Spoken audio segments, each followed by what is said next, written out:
నిన్ననే చూసాం. ఒక తాగుబోతు తిరుపతి గోవిందరాజస్వామి గుడి ఎక్కేసి, గోపురం ఎక్కేసి, ఆ కలశాల మీదకెక్కి, మీరు నా గనక మంది ఇవ్వకపోతే దిగనని చెప్పి పోలీసులు 3 చెరువుల్లో నీళ్ళు ఆపి, చివరికి ఆ గోపురం పైన ఎక్కినటువంటి తాగుబోతుతో కిందకి దించాలి అంటే మందు అగ్రిమెంట్లు, మందు సెటిల్మెంట్ చేసుకోవాల్సిన పరిస్థితి పోలీసులు. గంటలు గంటలు కష్టపడి. అది మర్చిపోకముందే మళ్ళీ ఈరోజు తిరుమలలో ఖాళీ మందు బాటిల్లు దొరికాయని చెప్పి వీడియోలు చలవిడిగా సర్క్యులేట్ అవుతూ ఉన్నాయి. అసలు రకరకాల బ్రాండ్స్ కనిపిస్తున్నాయి. బీఎస్ఎస్ బాటిల్ కనిపిస్తున్నాయి, ఇంకేదో ఓల్డ్ మంక్ అనుకుంటా ఆ సీసా కనిపిస్తున్నాయి, చాలా సీసాలు కూడా కనిపిస్తూ ఉన్నాయి. అయితే మనకు ఆశ్చర్యం అనిపిస్తుంది, అసలు ఎలా వెళ్తాయి అక్కడికి? 3 అంచెల భద్రత ఉంటుంది.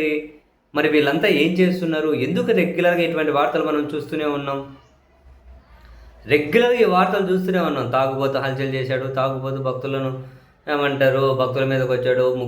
పోలీసులు కూడా ఒకసారి 3 తాగుబోతులు అక్కడ కొట్లాడుకున్నారు, ఇంకొకరి మీద గొడవకు రకరకాలు చూస్తూనే ఉన్నాం. ఎందుకు ఈ విధంగా? అయితే ఈ క్రమంలో తాజాగా మందు బాటిల్ దొరికిన అంశం మీద టీటీడీ మాజీ చైర్మన్ భూమన కరుణాకర్ రెడ్డి గారు కూడా తీవ్రంగా స్పందించారు. ఈ కూటమి ప్రభుత్వం వచ్చిన తర్వాత, టీటీడీ చైర్మన్గా బిఆర్ నాయుడు గారు వచ్చిన తర్వాత చాలా దారుణంగా తయారైపోతూ ఉంది. భక్తుల మనోభావాలతో ఆడుకుంటున్నారు. వీళ్ళకి దేవుడి మీద ధ్యాస లేదు, దేవుడి మీద ప్రేమ లేదు.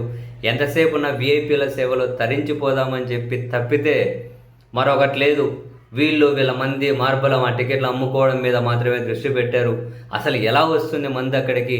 బిఆర్ నాయుడు గారి ప్రైవేట్ సైన్యం అక్కడ తిరుమలలోని తిష్టేశారు కదా, వాళ్ళు ఏమైనా ఈ మందు తీసుకెళ్తున్నారా ఏంటి అని భూమన కరుణాకర్ రెడ్డి గారు సూటిగానే వరుస పెట్టి విమర్శలు చేశారు. మరి ఎక్కడి నుంచి దొరుకుతుంది సీరియస్లీ? అయితే దీని మీద టీటీడీ వైపు నుంచి కూడా ఒక ప్రకటన వచ్చింది. ప్రకటన ఎవరు రిలీజ్ చేశారో తెలియదు. వాళ్ళ అఫీషియల్ ట్విట్టర్ హ్యాండిల్లో అయితే ఉంది. ప్రకటన ఏమంట, ఈరోజు తిరుమల బాలాజీ నగర్కు ఆనుకొని ఉన్న ఔటర్ రింగ్ రోడ్ సమీపంలో చెట్ల మధ్య కొన్ని ఖాళీ మద్యం బాటిళ్లు కనుగొనడం జరిగిందట. సీసీటీవీల ద్వారా ఇందుకు కారణమైన సంబంధిత వ్యక్తులపైన, అదేవిధంగా విధులలో నిర్లక్ష్యం వహించిన సిబ్బంది పైన తగు చర్యలు తీసుకోవడం జరుగుతుందట. ఎక్కడో దొరికినా ఇవి వాళ్ళ సిబ్బంది మీద వాళ్ళ మీద చర్యలు తీసుకుంటాము అని భూమన కరుణాకర్ రెడ్డి గారు చెప్పారు. ఒక విషయం చాలా క్లియర్గా, దేవుడికి కేవలం కిలోమీటర్ల పరిధిలోనే అండ్ పోలీస్ గెస్ట్ హౌస్కి సమీపంలోనే ఇవి దొరికాయి అని చెప్పి కూడా భూమన కరుణాకర్ రెడ్డి గారు అయితే చెప్పారు. వీడియోలు అయితే ఓకే, ఇప్పుడు వీళ్ళుగానే అంగీకరించినట్లే దొరికాయి అని ఒక ప్రకటన విడుదలైంది తిరుమల తిరుపతి దేవస్థానంలో ట్విట్టర్ హ్యాండిల్లో. అసలు ఈ ప్రకటన ఎవరు రిలీజ్ చేశారో తెలియదు. వీళ్ళ ట్విట్టర్ పేజ్ అడ్మినా ఇటువంటివి జరుగుతూ ఉన్నప్పుడు అక్కడ చీఫ్ విజిలెన్స్ ఆఫీసర్ అని ఉంటారో, లేకపోతే బోర్డు ఎవరో ఒకరు స్పందించాలి కదా వీటి మీద.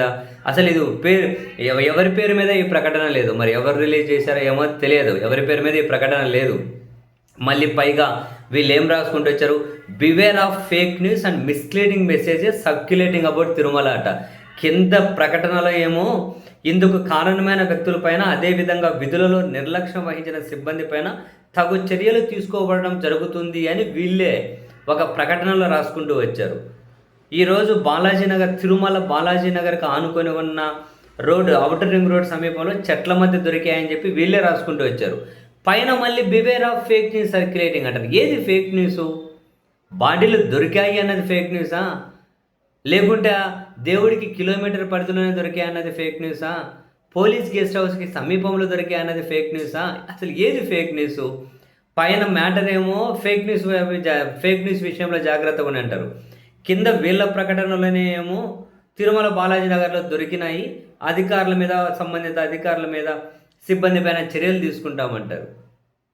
ఇట్లా ఉంది పరిస్థితి. అరే ఎంతసేపు ఉన్నా వీళ్ళు డిఫెండ్ చేసుకోవడం కాదు, ఎదురుదాడి చేసుకొని ఇంకెవరినో నిందించడం ద్వారానో, ఎవరి మీద విరుచుకుపడడం ద్వారానో అట్లా కాదు.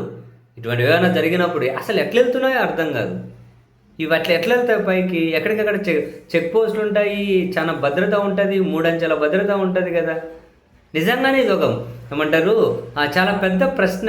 ఎవరో తాగిపోయినారని అంటే ఎవడో తాగిపోయినాడేమో, ఇక్కడ కింద దిగాడు మత్తులో ఉన్నాడేమో అంటే అది వేరే రకం. కానీ బాటిల్ ఎట్లా దొరుకుతున్నాయి అది నిజంగా అర్థం కావట్లేదు. ఎట్లా ఏ మార్గంలో వెళ్తున్నాయి అవి ఎక్కడికి?